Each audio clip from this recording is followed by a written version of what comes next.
반갑습니다. 산골의 아침입니다. 오늘 말씀은 에베소서 1장 2절 말씀입니다. 하나님 우리 아버지와 주 예수 그리스도로부터 은혜와 평강이 너희에게 있을지어다. 아멘.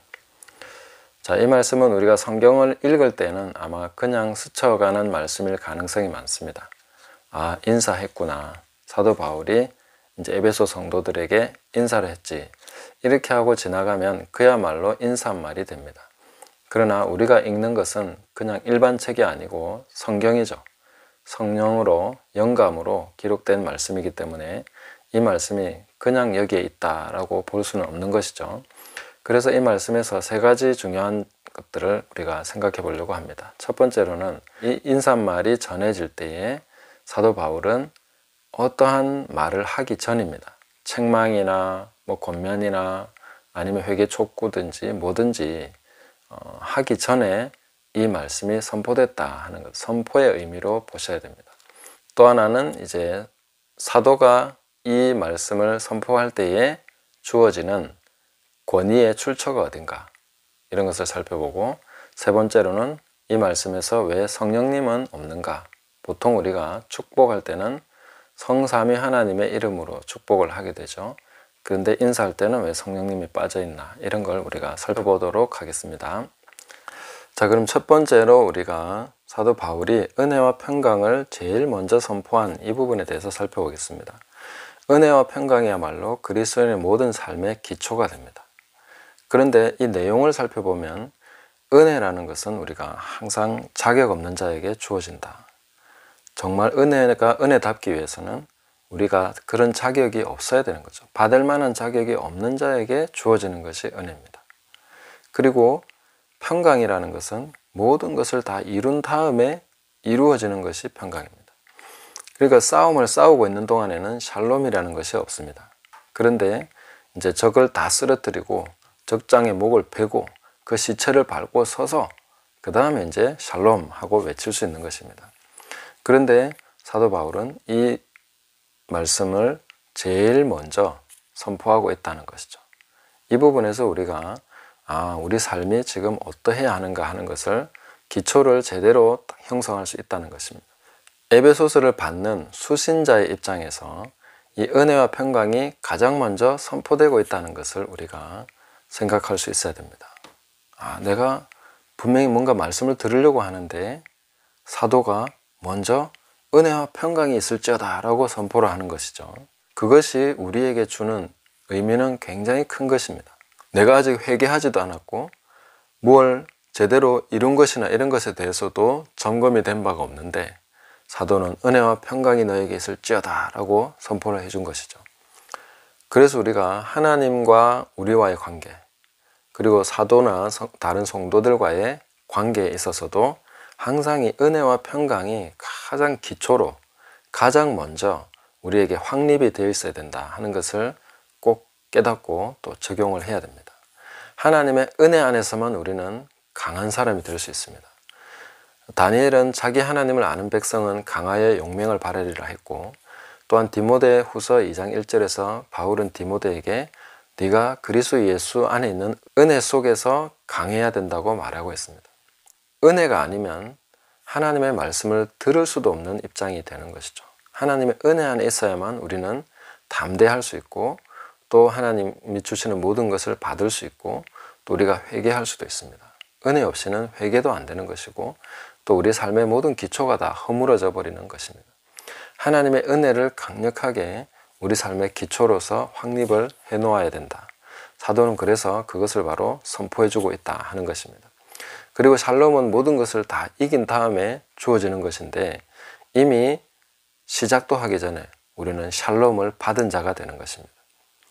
이미 우리에게는 샬롬이 있는 것입니다. 예수 그리스도로 말미암아 우리는 샬롬, 하나님이 모든 것을 승리케 하시고 이기게 하시고 합력해서 선을 이루게 하시고, 이 모든 것의 결과가 하나님의 손안에 있음을 우리는 확실하게 믿음으로 깨닫고 보는 것처럼, 붙잡은 것처럼, 그 위에 선 것처럼 그렇게 우리는 살아야 된다는 것이죠. 그래서 은혜와 평강은 시작과 끝입니다. 바로 알파와 오메가인 것이죠. 우리가 은혜로 시작해서 샬롬으로 끝나는 것이죠. 그리고 계속해서 그 모든 것이 우리 삶의 바탕이 됩니다. 그것은 이루어지기 전에, 시작도 하기 전에 이미 우리에게 선포된 것이고 주어진 것이다. 그래서 바로 이 은혜와 평강을 굳게 붙들고 이 위에 굳게 서서 우리는 하나님의 말씀을 듣고 회개도 하는 것이고 순종도 하는 것이고 그렇게 되는 것입니다. 우리는 이미 이긴 자로서 사는 것이죠. 믿음 안에서 그것이 현실이고 하나님의 은혜가 우리 삶의 기초가 되고 우리의 능력이 됩니다. 담대함의 근원이 되는 것이죠.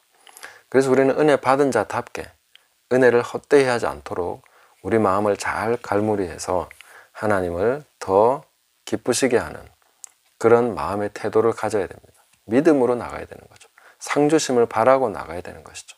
그분이 계시니까, 그분이 나를 사랑하시니까, 그분이 은혜의 근원이시니까. 그렇지 않습니까? 그래서 우리가 이 부분을 놓쳐버리면 항상 우리 삶이 흔들흔들하게 됩니다. 기초가 없어지는 것과 같은 것이죠.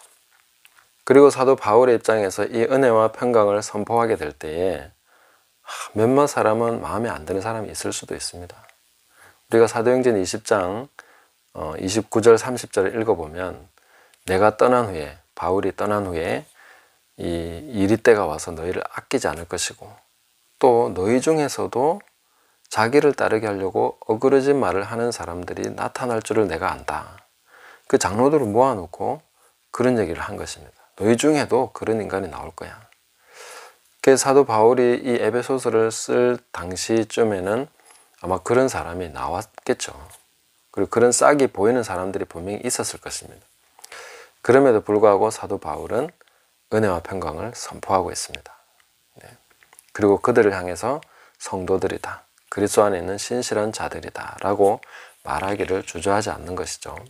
이런 것을 우리가 볼 때에 물론 세세한 부분을 나중에 밝혀내고 고치고 하는 부분이 있겠지만은 이 작은 것을 보고 하나님의 은혜와 평강을 놓쳐버리는 그런 일이 없어야 되겠죠. 선포하는 입장에서도 그렇고 받는 입장에서도 그렇고 우리가 크게 보는 마음이 있어야 됩니다. 크게 봐서 크게 볼 때에 이 모든 것이 현실입니다. 작게 지금 현재 소소한 부분에 집중해서 보면 일이 꼬이는 부분이 있고 안 되는 부분이 있고 나도 불순종해서 참 넘어진 부분도 있고 이런 게 얽혀 있을 수 있습니다. 그러나 항상 은혜와 평강은 크게 보고 선포돼야 되는 것입니다. 몇 사람의 예외가 있다고 해서 선포되지 않는 것이 아닙니다. 일부분 안 된 부분이 있다고 해서 선포되지 않는 것이 아닙니다. 오히려 그 은혜와 평강의 선포를 통해서 그 은혜와 평강으로 기초를 잡음으로 통해서 모든 것이 제자리에 세워지고 이런 헝클어진 것도 풀어지고 하는 그런 과정으로 하나님이 인도해 가실 것입니다. 그래서 주기도문에서 우리가 대개 나라와 권세와 영광이 아버지께 영원히 싸움나이다 이렇게 했을 때 이 대개라는 말이 큰 대자에 이 덮을개, 그래서 크게 볼 때에 하나님의 나라와 권세와 영광이 아버지께 영원히 있습니다 이렇게 선포하게 되는 것이죠. 작게 보면, 소소하게 보면 우리는 실패한 자 같고 넘어진 자로 보이고 안 될 것처럼 보이고 그렇습니다. 그러나 크게 보면 하나님께서 이 모든 것을 다스리고 계신다. 길게 보면 이 모든 것이 샬롬이다. 이렇게 우리는 볼 수 있는 것입니다. 알파와 오메가 되신 하나님을 믿음으로 선포하고 은혜와 평강이 이미 내게 주어졌음을 믿고 그것을 기초로 해서 이제 대화를 시작하는 것이죠. 그것을 기초로 해서 우리가 하나님의 음성을 듣는 것이죠. 그래서 은혜 안에서 강하고 이미 샬롬으로 우리는 무장을 해서 승리로 무장한 자가 싸우는 것이죠. 우리의 무장은 이미 이기신 예수 그리스도입니다.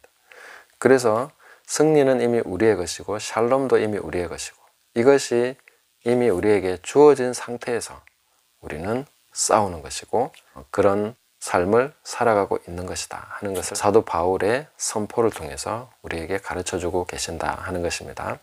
그 다음에 우리가 생각할 것은 사도적 권위의 출처를 사도는 자기의 권위로서 말하지 않습니다. 하나님 우리 아버지와 주 예수 그리스도로부터 은혜와 평강이 너에게 있을지어다. 우리가 항상 뭔가를 줄 수 있다고 할 때는 아버지께로부터 온 것이죠. 예수 그리스도로부터 온 것이죠. 이것을 놓쳐버리면 자기 권위를 주장할 수 있고 다른 사람을 얽맬 수도 있는 것이고 지배 욕구가 발동될 수도 있는 것이죠. 이런 거 우리가 굉장히 주의해야 된다 하는 것을 생각을 해야 되겠습니다. 하나님 우리 아버지, 모든 좋은 것은 다 빛들의 아버지께로부터 위로부터 오는 것이죠. 내가 만들어내는 게 아니죠. 내 손에 뭐가 있어서 치유가 되거나 귀신이 떠나는 것이 아니고 하나님 우리 아버지와 주 예수 그리스도로부터 주어지는 권세와 은혜와 평강으로 우리가 승리하는 것이고 또 모든 좋은 것을 다른 사람에게 줄 수 있는 것이죠. 그 권위가 바로 아버지께로부터 왔다. 나를 세우시고 나를 위해서 자기 몸을 버리신 그 하나님의 아들 예수 그리스도로부터 왔다 하는 것을 우리가 항상 그 부분을 놓치지 않도록 그 부분을 항상 중심에 놓고 늘 그것을 선포하면서 믿음으로 그렇게 나가야 되겠습니다. 세 번째로 볼 것은 여기에 왜 성령님, 성삼위 하나님인데 성령님이 빠져있나? 성령님이 빠지는 부분은 종종 있습니다. 사도 요한이 이 하나님의 보좌 앞에 갔을 때도 보좌에 계신 이와 그 우편에 어린 양 계신데 성령님은 거기 안 계신 것이죠. 그 성령님은 성삼위 하나님이신데 어디 계십니까? 그러면 성령님은 천지에 충만하시고 내 안에 계십니다. 그걸 우리가 분명하게 인식을 해야 됩니다. 어떤 분은 이제 휴거가 되면 이제 땅에는 성령님이 안 계신다 뭐 이렇게 얘기하는데 무슨 근거로 그렇게 얘기하시는지 모르겠습니다. 성령님은 우리를 고아와 같이 버려두지 않고 오신 분이십니다. 그 성령님이 떠나시면 고아입니다. 그 성령님이 안 계시면 이 세상은 창세기 1장 2절로 돌아갑니다. 아무것도 없습니다. 만약에 성령을 이 세상에서 싹 거두신다면 곧바로 지옥으로 변해버립니다. 이 자체가 그냥 지옥입니다. 빛도 없고 색깔도 없고 뭐 우리 마음에 좋은 양심이나 은혜로운 그런 모든 것은 다 사라져 버립니다. 그냥 마귀 그 자체, 마귀의 세상 그 자체가 되어버리는 것입니다. 모든 것이 암흑과 공허 속에 있게 됩니다. 그래서 성령님이 계셔서 자연 은총도 있는 것이고 성령님이 계셔서 특별한 은총도 우리에게 있는 것입니다. 그런 것을 우리가 알아야 될 것이고 또 우리에게 오신 성령님은 구원의 보증이 되십니다. 보증이라는 것은 이게 우리가 만약에 구원받지 못하면 성령님이 책임지는 거죠. 그 성령님의 책임하에 우리는 지금 믿음의 길을 가고 있는 것입니다. 굉장히 중요한 그런 부분인 것이죠. 성령님이 우리를 책임지시기 위해서 오셨습니다. 그렇다고 해서 뭐 우리를 모든 것을 대신해서 다 해주신다는 그런 얘기는 아니고요. 그래서 우리가 성령께서 얼마만큼 우리 가운데 긴밀하게 역사하고 계신가 하는 것을 항상 깨달아야 됩니다. 호흡처럼 성령님이 우리와 함께 계십니다. 심장이 뛰는 것처럼 피가 돌고 있는 것처럼 성령님이 우리와 함께 계십니다. 그래서 성령님이 보좌에 계시지 않고 계시록 마지막에 보면 성령과 신부가 말하기를 성령님이 이미 신부와 함께 계신 것이죠. 이 세상에 구원받을 그런 백성들과 함께 계신 것이죠. 나와 함께 계시고 내 안에 계시고 모든 좋은 것이 바로 성령으로부터 우리에게 주어지고 있는 것입니다. 그래서 이런 것들을 깨달으시면서 오늘 이 짤막한 이 말씀을 통해서 몇 가지를 생각해 보았습니다. 우리가 중요하게 붙들어야 될 사실은 바로 내가 어떤 것을 행하기도 전에 그 전에 은혜와 평강이 나에게 주어졌다. 내가 무엇인가 하기 전에 이미 아버지와 예수 그리스도로 말미암아 은혜와 평강이 나에게 주어졌다. 선포되었다. 그것은 이미 내 것이다. 그것을 믿고 모든 삶을 시작해야 된다는 것입니다.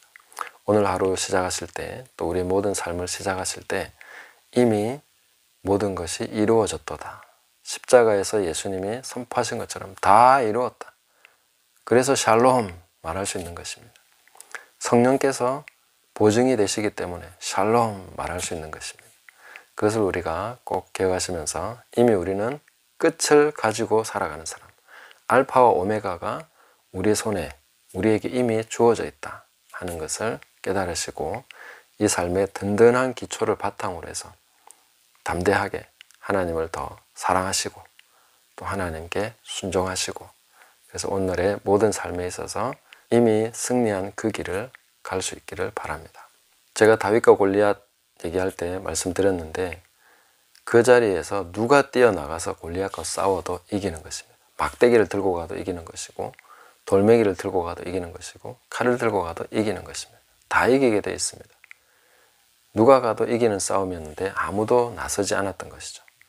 하나님의 은혜와 평강을 아는 그 샬롬을 경험했던 다윗만이 그 일을 할 수 있었습니다. 그래서 오늘의 우리의 모든 싸움은 믿음의 싸움입니다. 내가 뭐 잘해서, 내 능력이 탁월해서, 내가 우월해서 이길 수 있는 것이 아닙니다. 하나님의 은혜와 평강은 우리에게 이미 주어져 있고, 그것을 믿는 자는 강하고 용맹을 발할 수 있습니다. 이것을 바탕으로 우리는 골리앗과 싸워서 이길 수 있습니다. 오늘도 승리가 우리에게 주어졌음을 이미 예수 그리스도로 말미암아, 하나님 우리 아버지로 말미암아 주어져 있음을 믿고, 그것을 바탕으로 살아가는, 승리의 삶을 살아가는 저와 여러분 우리 모두 되시기를 예수님의 이름으로 축복합니다. 감사합니다.